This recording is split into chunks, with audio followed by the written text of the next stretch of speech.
हिमाचल प्रदेश कर्मचारी चयन आयोग जो कि निलंबित किया गया था उसको भंग कर दिया गया है, उसकी कार्यप्रणाली को खत्म कर दिया गया है। और जब तक उसमें जो एग्जामिनेशन हुए जिनके परिणाम नहीं निकले हैं और जिनके परिणाम निकले हैं, जो भी और सारे मामलों को Himachal Pradesh public service commission जो यहाँ एचएस का टेस्ट लेता है उसमें स्थानांतरित तुरंत प्रभाव से कर दिया गया।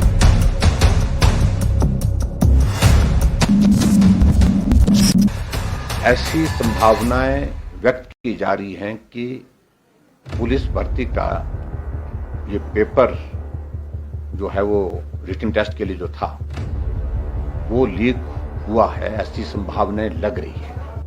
हमने निर्णय लिया है कि हम इस भर्ती की प्रक्रिया से रद्द करने का हमने निर्णय लिया है।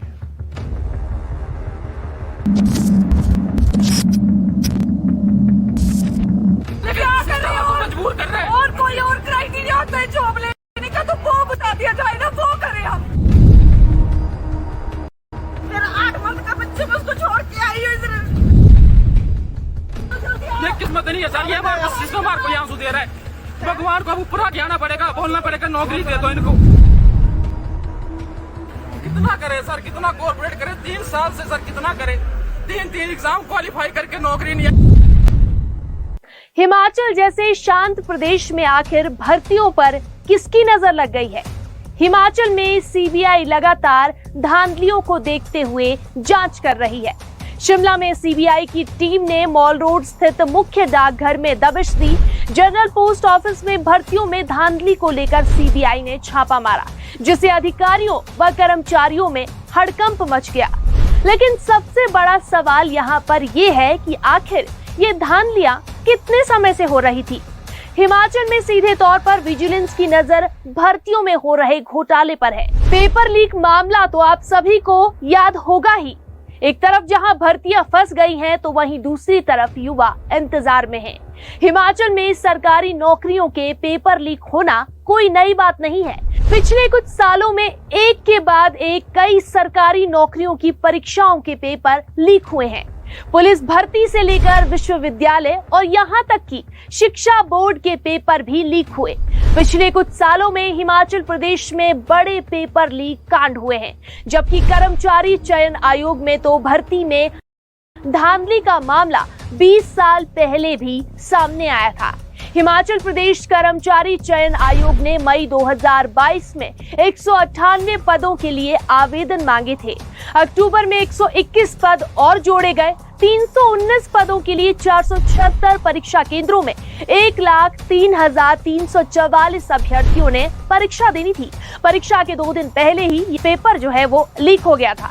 साल 2022 में ही हिमाचल में पुलिस कांस्टेबल भर्ती पेपर लीक होने का मामला सामने आया था। हिमाचल पुलिस कांस्टेबल के 1334 पदों के लिए 27 मार्च 2022 को परीक्षा हुई थी। 6 मई को ये परीक्षा विवादों के बाद रद्द हो गई। पुलिस और सीआईडी ने मामले दर्ज किए तो 31 मई को 5 आरोपियों की पहली बार गिरफ्तारियां हुई थी। सत्ता में आते ही कांग्रेस ने कई बड़े फैसले लिए। सीएम सुक्खू एक्शन मोड में नजर आए। हिमाचल प्रदेश कर्मचारी चयन आयोग हमीरपुर में अब तमाम व्यवस्था पर सुक्खू सरकार ने सर्जिकल स्ट्राइक की। बीती साल 23 दिसंबर को कर्मचारी चयन आयोग हमीरपुर के junior office assistant IT post code 965 paper leak का मामला सामने आया था। ये परीक्षा 25 दिसंबर यानी कि रविवार को उस वक्त जो है प्रस्तावित थी। इस परीक्षा के लिए 1 लाख से ज्यादा अभ्यर्थियों को एडमिट कार्ड भी उस वक्त जारी कर दिए गए थे। लेकिन परीक्षा आयोजन से 2 दिन पहले ही यानी 23 दिसंबर को ही ये पेपर जो है वो लीक हो गया था। इस मामले में कर्मचारी चयन आयोग की गोपनीय ब्रांच में कार्यरत वरिष्ठ सहायक उमा आजाद मुख्य आरोपी थी, जिनको जो है गिरफ्तारी के बाद आयोग की तरफ से सस्पेंड कर दिया गया था। 61 दिन के भीतर इस मामले में सरकार ने अब दूसरी बड़ी कार्रवाई करते हुए आयोग को पूरी तरह से भंग कर दिया।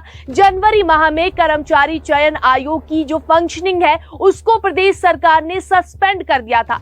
वहीं अब ये बड़ी कार्रवाई की गई है। अब लंबित भर्ती प्रक्रिया को लोक सेवा आयोग के जरिए आगे बढ़ाया जाएगा। हिमाचल प्रदेश कर्मचारी चयन आयोग जो कि निलंबित किया गया था उसको भंग कर दिया गया है, उसकी कार्यप्रणाली को खत्म कर दिया गया है। और जब तक उसमें जो एग्जामिनेशन हुए जिनके परिणाम नहीं निकले हैं और जिनके परिणाम निकले हैं, जो भी और भविष्य में एग्जामिनेशन होने हैं, कईयों को रोल नंबर चले गए हैं और जिनका रिजल्ट निकल गया है, उन सारे मामलों को Himachal Pradesh public service commission जो यहाँ एचएस का टेस्ट लेता है उसमें स्थानांतरित तुरंत प्रभाव से कर दिया गया है। 61 दिन की लंबी चौड़ी जांच में हाई प्रोफाइल एसआईटी और विजिलेंस की टीम ने अदालत में चार्जशीट पेश कर दी। एचपीएसएससी अलग अलग कैटेगरी के 44 पोस्ट कोड की भर्ती प्रक्रिया का आधे से ज्यादा प्रोसेस कर चुका था। हिमाचल के युवाओं को अब अपने भविष्य की चिंता सताने लगी है। आखिर अब आने वाले समय में उनका क्या होगा? कर्मचारी चयन आयोग का अस्तित्व खत्म होने के बाद अब लाखों युवाओं की नजरें लोक सेवा आयोग पर टिकी हुई हैं। हिमाचल के लाखों बेरोजगार युवा इस समय मानसिक तनाव से गुजर रहे हैं। मजबूर कर रहे हैं और कोई और क्राइटेरिया होता है जॉब लेने का तो वो बता दिया जाए ना, वो करें हम।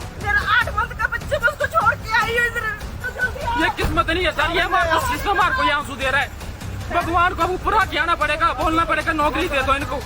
कितना करे सर, कितना कोऑपरेट करे? 3 साल से सर कितना करे, 3 एग्जाम क्वालिफाई करके नौकरी नहीं है। आपको बता दें कि अभी तक सरकार की ओर से आयोग को अगली कार्रवाई के कोई आदेश नहीं मिले हैं। उधर कर्मचारी चयन आयोग की अधूरी भर्तियों को पूरा करने के लिए प्रदेश लोक सेवा आयोग प्लानिंग में जुट गया है। इस वक्त चुनौतियां बहुत हैं और लोक सेवा आयोग पर सरकार का पूरा सहयोग है। अब सवाल ये है कि इतनी चुनौतियों के बावजूद कैसे सभी भर्तियां केवल एक ही आयोग करवाएगा।